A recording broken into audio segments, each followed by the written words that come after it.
Bonjour à tous, bienvenue sur Soka Yoga. Aujourd'hui, un thème qui me tient particulièrement à cœur, c'est le thème des headstands, donc inversion sur la tête. J'ai reçu beaucoup de questions, beaucoup de demandes sur comment faire pour pouvoir pratiquer ou progresser. Donc ce qu'on va voir aujourd'hui, ce sont les étapes pour un headstand safe, donc sans danger, correct. Mais il faut savoir qu'il y a un travail sur le long terme pour qu'on puisse vraiment construire une bonne fondation pour tout ce qui est inversion sur la tête, sur les épaules, enfin les avant-bras ou sur les bras. Donc aujourd'hui on va voir les étapes pour le faire et dans une autre séquence, une autre vidéo, on verra ensemble comment faire pour vraiment construire des bras, des épaules, un centre du corps assez solide et qui puisse supporter vos inversions. Donc on va pouvoir y aller. La première chose qui est vraiment centrale, c'est que si c'est la première fois ou si vous n'êtes pas sûr de votre headstand, on le fait contre un mur. Donc ne faites pas comme moi.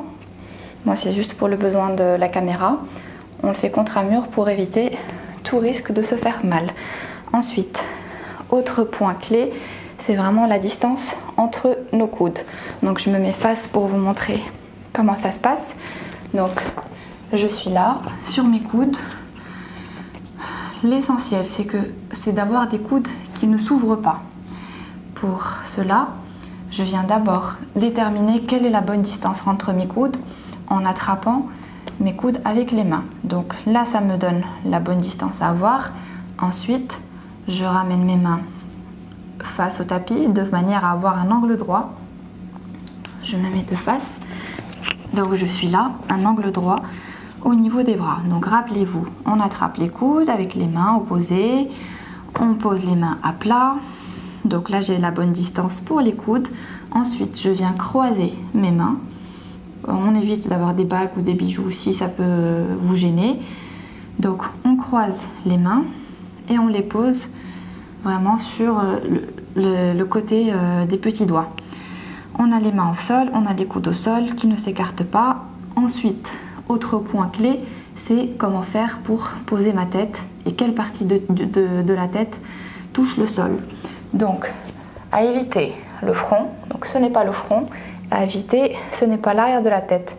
On est plus le sommet du crâne, ici au centre, sachant que pendant que je suis en headstand, la tête touche le sol mais ne supporte pas le poids du corps. C'est vraiment les bras et les épaules qui vont supporter le poids du corps.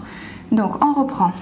Première étape, je choisis la distance entre mes coudes. Je place mes mains à l'avant, je les croise et puis je viens poser, on a dit, le centre du corps au sol, sachant que mes mains viennent caler ma tête.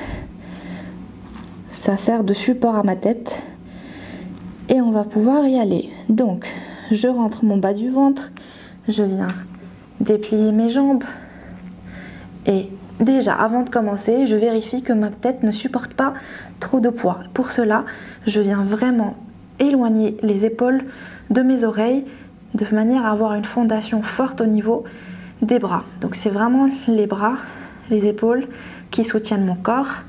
Et délicatement, je viens marcher la pointe des pieds vers la tête jusqu'à ce que mon buste soit vraiment droit et perpendiculaire au sol.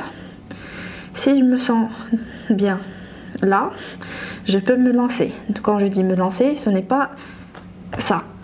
Non, surtout pas kicker. Comment faire pour se lancer? Je lève le pied, un des pieds du sol, et je ramène mon genou vers la poitrine. Et puis le deuxième pied décolle. Je serre bien mon ventre. C'est une des clés de la réussite. Mes genoux sont vers la poitrine. Et pourquoi pas, je serre mon ventre. Je rentre mon nombril au maximum et puis je viens tendre mes jambes complètement en engageant bien les fesses et les cuisses pour que mes jambes forment un seul bloc. Et je respire. Pas de poids sur la tête, mais sur les bras. Doucement, je reviens, les jambes pliées, et puis un pied, puis l'autre au sol.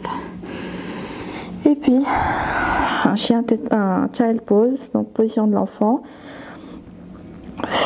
ne peut que faire du bien.